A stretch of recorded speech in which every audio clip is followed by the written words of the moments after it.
Film की शुरुआत एक परिवार से होती है जिसमें 3 लोग रहते हैं जो पिछले 301 दिनों से एक न्यूक्लियर बंकर के अंदर रह रहे हैं। माता पिता रे और क्लेयर हमेशा अपनी बेटी जोई को कहते हैं, आवाज मत करना और कभी भी बंकर से बाहर ना जाना, क्योंकि उनके ऊपर की दुनिया में एक अजीब वायरस फैल चुका है जिस कारण दुनिया वीरान हो चुकी है और अब वो ही अकेले बचे हुए सर्वाइवर हैं। हालांकि इन्फेक्शन शुरू हुए 301 दिन हो चुके हैं, लेकिन जमीन अभी भी बेहद खतरनाक है क्योंकि इस महामारी ने खतरनाक मॉन्स्टर्स को जन्म दिया है और वो इंसानों को देखते ही मार देते हैं। क्या ये परिवार बच पाता है कि नहीं, देखते हैं इस कहानी में। सीन बदलकर 301 दिन पहले चला जाता है जब ये सब शुरू हुआ था। वो परिवार अपने मोहल्ले में शांति से रह रहा होता है कि तभी वो देखते हैं कि उनके पड़ोसी जल्दी जल्दी पैकिंग करके शहर छोड़ रहे हैं। जब उनसे पूछा जाता है कि क्या हुआ तो पड़ोसी कोई जवाब नहीं देते और जल्दी से कार लेकर चले जाते हैं। असल में एक खतरनाक वायरस की महामारी उनके छोटे से शहर किंग्सविल में फैल चुकी होती है। इन्फेक्शन से डरकर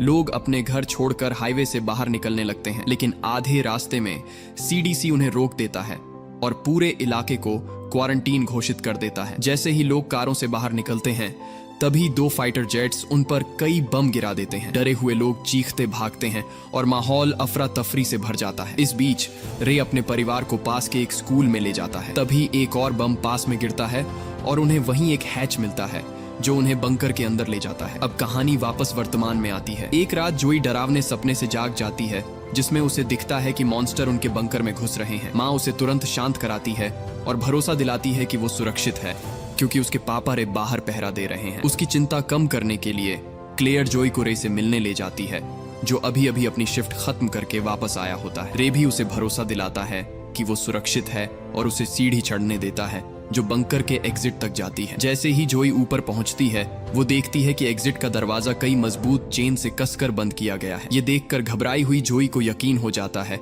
और वो वापस अपने माता पिता के पास लौट जाती है। इसके बाद पूरा परिवार पैंट्री में जाता है। वहां जोई और क्लेयर अपनी रोज की रस्म निभाते हैं, दीवार पर एक नई लाइन खींचकर नया दिन दर्शाते हैं। ऐसा करने के बाद जोई दीवार पर बने निशान गिनती है और समझती है कि वो लोग पूरे 301 दिन से अकेले बंकर में रह रहे हैं। ये सोचकर जोई उदास हो जाती है क्योंकि उसकी कोई हमउम्र दोस्त नहीं है और वो इस अंधेरे बंकर में थक चुकी है। कुछ देर बाद जोई नाश्ता करने बैठती है जबकि क्लेयर पैंट्री की शेल्फ में खाना ढूंढती है, लेकिन तभी उन्हें पता चलता है कि कंटेनर खाली है। जांच करने पर क्लेयर को पता चलता है कि एक चूहा पैंट्री में घुस गया था और ज्यादातर डिब्बाबंद खाना खा चुका है। इससे उनके पहले से ही कम राशन और भी घट जाते हैं। परिवार को यह भी समझ आता है कि वो चूहा मेन हैच के अलावा किसी और रास्ते से बंकर में आया था। उन्हें एक छोटा एयर डक्ट मिलता है, लेकिन रे जोई को भरोसा दिलाता है कि मॉन्स्टर उसमें से अंदर नहीं आ सकते। अब चूंकि उनके पास बहुत कम खाने का सामान बचा है और पीच के डिब्बे भी नहीं रहे, तो परिवार नाश्ते में सिर्फ बीन्स खाता है। नाखुश जोई बीन्स देखकर मुंह फुला लेती है और खाने से कतराती है। अपनी हालत से परेशान होकर वो बंकर की घटिया जिंदगी पर गुस्सा करती है और वहां बंद होकर रहने की शिकायत करती है। रे उसकी बात समझता है और उसे दिलासा देता है, समझाते हुए कि मॉन्स्टर से बचने के लिए बंकर में रहना कितना जरूरी है। आखिरकार रे एक मजाक करता है जिससे जोई का मूड थोड़ा अच्छा हो जाता है और वो खाना खाने लगती है। उस रात क्लेयर जोई के साथ दूसरे कमरे में जाती है। दोनों मिलकर मोनोपोली खेलते हैं, लेकिन जोई जल्दी ही खेल से ऊब जाती है और बोर हो जाती है। ये देखकर क्लेयर जोई को एक पेरिस्कोप देती है ताकि वो ऊपर की जमीन देख सके। डिवाइस से झांकते हुए जोई बाहर की दुनिया देखती है, लेकिन उसे सिर्फ बंजर जमीन ही दिखाई देती है। थोड़ी देर देखने के बाद जोई वापस आकर क्लेयर के साथ डिनर टेबल पर मोनोपोली खेलने लगती है। खेलते समय जोई देखती है कि चूहा एक कैन को तर रहा है और चुपचाप अपनी माँ को इशारा करती है। आखिरकार वो सोए हुए रे को भी पैंट्री में बुलाती है ताकि तीनों मिलकर तय करें कि चूहे को कैसे मारना है। लंबी कोशिशों के बाद क्लेयर चूहे को मार देती है, लेकिन उसी दौरान वो एक लैंप गिरा देता है जो फटकर जबरदस्त आग लगा देता है। क्लेयर तुरंत कपड़ा लाकर आग बुझाने की कोशिश करती है, जबकि रे पानी लाने के लिए पंप की ओर दौड़ता है, लेकिन फिर से खराब पंप ठीक से काम नहीं करता और रे लीवर से जूझने लगता है, जबकि क्लेयर मदद के लिए चिल्लाती है। सौभाग्य से रे समय रहते पंप चला लेता है और दोनों मिलकर आग बुझा देते हैं। जब आग पूरी तरह बुझ जाती है तो परिवार देखता है कि धुआं एयर वेंट्स में घुसकर ऊपर की जमीन पर निकल रहा है। ये देखकर उन्हें लगता है कि मॉन्स्टर राख को देख सकते हैं और इसलिए ऊपर जाकर अपने निशान मिटाने का फैसला करते हैं। जोई को बंकर से बाहर न आने की हिदायत देकर दोनों पति पत्नी ऊपर चले जाते हैं। राख साफ करते समय जोई पेरिस्कोप से उन्हें देख रही होती है। तभी वो देखती है कि एक अजीब आकृति उनके पीछे घूम रही है और मान लेती है कि वो ब्रीदर है। जोई चिल्लाकर अपने माता पिता को आवाज देती है, लेकिन दोनों दूरी की वजह से उसे सुन नहीं पाते। उनकी बातों को नजरअंदाज करते हुए जोई हैच खोल देती है और बाहर भागकर अपने माता पिता को चेतावनी देने दौड़ पड़ती है। बाहर आकर जोई किसी को नहीं देखती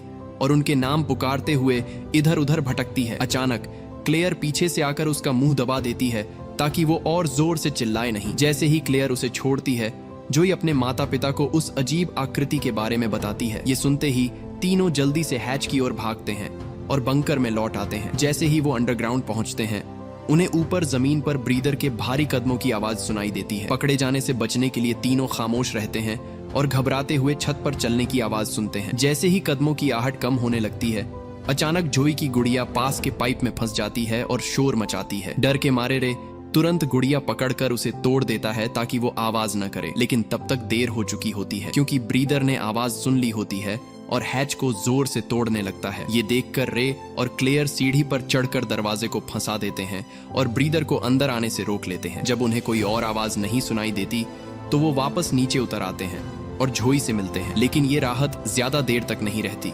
क्योंकि ऊपर से आवाजें और तेज हो जाती हैं। इससे साफ हो जाता है कि और भी मॉन्स्टर वहां पहुंच चुके हैं। परिवार एक और वेज लाने की कोशिश करता है, लेकिन उसके पहले ही मॉन्स्टर दरवाजा तोड़ देते हैं और भारी धातु का टुकड़ा जमीन पर गिर जाता है। ये देखकर तीनों तुरंत दूसरे कमरे की ओर भागते हैं। वक्त निकालने के लिए क्लेयर रास्ते में एक लैंप फेंकती है जिससे आग लग जाती है। इसके बाद वो और रे एक शेल्फ लगाकर रास्ता बंद कर देते हैं। इसके बाद वो एक और निकास ढूंढने लगते हैं और वेंट से बाहर निकलने का फैसला करते हैं। रे की मदद से क्लेयर संकरे रास्ते से निकलकर ऊपर पहुंचती है। जमीन पर पहुंचकर क्लेयर चारों ओर देखती है और सौभाग्य से वहां कोई ब्रीदर नहीं होता। क्लेयर तुरंत रे को बताती है और रे सुनकर जोई को भी वेंट से बाहर निकाल देता है। जब माँ बेटी सुरक्षित बाहर पहुंच जाती है, तब रे भी निकलने की कोशिश करता है, लेकिन वो फंस जाता है। हताश होकर रे अपना कंधा उखाड़कर अंदर घुसने की कोशिश करता है, लेकिन बाहर निकलने से पहले ही मॉन्स्टर अंदर पहुंच जाते हैं और घायल रे पर हमला कर देते हैं, जिससे वो वापस बंकर में गिर पड़ता है। नीचे झांककर क्लेयर और जोई खून के छींटे देखती हैं और मान लेती हैं कि रे मर चुका है। थोड़ी देर शोक मनाने के बाद दोनों अंधेरी सड़कों से भागती हैं और एक हाईवे पर पहुंचती हैं, जहां खाली खड़ी कारों की लंबी कतार होती है। तभी आसमान में तेज हेडलाइट वाला एक हेलीकॉप्टर नजर आता है। चॉपर को देखकर दोनों उल्टी दिशा में भागते हैं, लेकिन वो ज्यादा दूर नहीं पहुंच पाते और एक दागे गए जाल में फंस जाते हैं। जैसे ही वो खुद को जाल से छुड़ाने की कोशिश करते हैं, मॉन्स्टर अंधेरे से बाहर निकलकर उन्हें घेर लेते हैं। जैसे ही वो रोशनी में आते हैं, हमें पता चलता है कि मॉन्स्टर असल में कोई डरावने जीव नहीं है, बल्कि अमेरिकी सैनिक हैं जो पूरी प्रोटेक्टिव मास्क पहने हुए हैं। फ्लैशबैक सीन में 301 दिन पहले दिखाया जाता है, जब हवाई हमले के बाद क्लेयर और परिवार बंकर में छिपे हुए थे। तभी क्लेयर को अपने हाथ पर एक कट मिलता है, जिसे वो परिवार को दिखाती है और वो काला पड़ने लगता है, जो ये दर्शाता है कि वो संक्रमित हो चुकी है। ये देखकर परिवार समझ जाता है कि वायरस हवा से फैल रहा है और अब पूरे शहर को पकड़ चुका है। वापस वर्तमान में हथियारबंद सैनिक दोनों को शांत रहने को कहते हैं और उनके खून का टेस्ट करने के लिए सिरिंज निकालते हैं। जैसे ही सैनिक उनका खून निकालते हैं, उन्हें पता चलता है कि दोनों सच में संक्रमित हैं। ये जानकर सेना के लोग उन्हें बंदूक से घेर लेते हैं और गोली चलाने की तैयारी करते हैं, लेकिन इससे पहले कि वो ट्रिगर दबा पाते, रे वहां आ जाता है, जो अब एक वैम्पायर जैसे जीव में बदल चुका होता है, जिसकी नसें काली हो चुकी होती हैं और आंखें लाल। रे असाधारण ताकत दिखाते हुए सैनिकों पर हमला करता है और कई को मार गिराता है, लेकिन आखिरकार बाकी सैनिक उस पर गोलियों की बौछार कर देते हैं और उसे गिरा देते हैं। यहीं हमें वायरस की असली सच्चाई पता चलती है। दरअसल ये परिवार ही संक्रमित था, जबकि मॉन्स्टर सामान्य लोग थे। वायरस भले ही फैलता है, लेकिन जानलेवा नहीं है। संक्रमित लोग लगभग सामान्य जिंदगी जी सकते हैं, जब तक कि वो काबू न खो दें। फिर हमें समझ आता है कि मूवी की शुरुआत में रे और क्लेयर ने हमेशा शांत रहने का नियम क्यों बनाया था, क्योंकि संक्रमित अगर अपना नियंत्रण खो दें तो राक्षसों में बदल जाते हैं, लेकिन अगर शांत रहें तो सामान्य इंसानों जैसे रहते हैं। दुर्भाग्य से इस सच के बावजूद सेना का मकसद सभी संक्रमितों को मारना ही है। जब सैनिक रे का काम तमाम कर देते हैं और जाल की ओर देखते हैं, तो पाते हैं कि क्लेयर और जोई वहां से भाग चुके हैं। कुछ देर बाद जोई एक कार में छिपी होती है, जबकि क्लेयर उसी वैम्पायर जैसे रूप में बदलकर 4 में से 3 सैनिकों को आसानी से मार गिराती है, लेकिन आखिरी सैनिक उसकी गोली से उसे घायल कर देता है। जैसे ही वो हथियारबंद सैनिक आखिरी वार करने वाला होता है, तभी बदली हुई जोई उस पर कूद पड़ती है और उसका मास्क उतार देती है, जिससे वो वायरस की चपेट में आ जाता है। जोई उसे मारने की कोशिश करती है, लेकिन क्लेयर उसे रोक देती है। आखिरकार माँ बेटी उस सैनिक को छोड़ देती हैं और हाईवे पर रे को ढूंढने निकल पड़ती हैं। कुछ दूरी पर उन्हें रे जमीन पर पड़ा हुआ मिलता है, जो मरने की कगार पर होता है। दोनों आंसुओं के साथ उससे आखिरी अलविदा कहती हैं। थोड़ी देर बाद क्लेयर और जोई को एक और हेलीकॉप्टर नजर आता है और ये देखकर वो भागकर टूटे फूटे लकड़ियों के ढेर के नीचे छिपी एक अंडरग्राउंड सुरंग में घुस जाती है। जैसे ही दोनों सुरंग में आगे बढ़ती हैं, उनकी मुलाकात जोई से होती है, जो उनके पड़ोसी का बेटा है और जिसे उन्होंने पिछली बार आउटब्रेक शुरू होने पर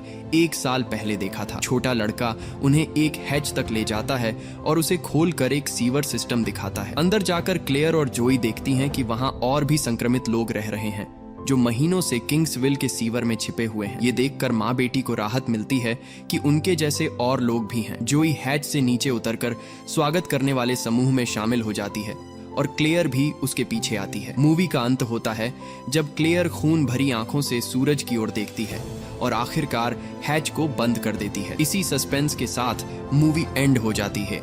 मूवी पसंद आई हो तो चैनल को लाइक, सब्सक्राइब और कमेंट जरूर करें।